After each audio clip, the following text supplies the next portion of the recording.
నిష్కళంకమైన నిర్దోషమైన యవ్వన రక్తము ద్వారా మన పాపములన్నిటినీ పరిహరింపచేసి నరకము నుండి తప్పించి మోక్ష రాజ్యంలో కూర్చుండబెట్టుటకు ఆయన ఇష్టపడినాడు.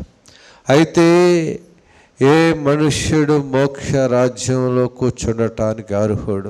ఎవరి పేరైతే జీవ గ్రంథమందు రాయబడుతున్నదో అలాంటి వారే ఆ యొక్క పరలోక రాజ్యంలో కూర్చుండటానికి అర్హులు.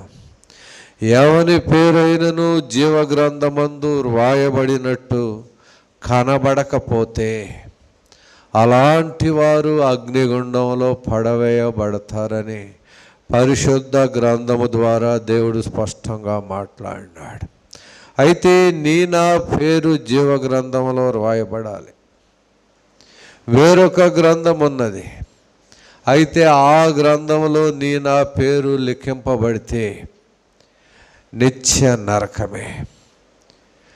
గొర్రె పిల్ల అయిన యేసు క్రీస్తు వారి యొక్క ఆ జీవ గ్రంథములో నా పేరు రాయబడితే నిత్య సంతోషాన్ని అనుభవిస్తావు, యుగ యుగములు సజీవుడిగా ఉంటావు, శాశ్వత ఆనందంతో నింపబడతావు. ప్రియ సహోదరి సహోదరుడా, నిన్ను నన్ను శాశ్వతానంద భరితునిగా చేయుట కొరకే నా పేరు ఆయన యొక్క జీవ గ్రంథములో రాసుకున్నట కొరకే దేవుడే కుమారుడుగా ఈ లోకంలోనికి వచ్చినాడు.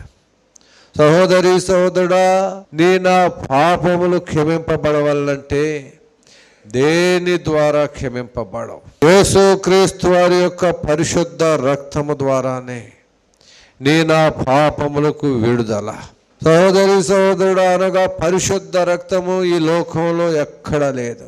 దేవుడొక్కడే పరిశుద్ధుడు. అందువల్లనే ఆయనే కుమారునిగా ఈ లోకంలోనికి ఎలా వచ్చినాడు?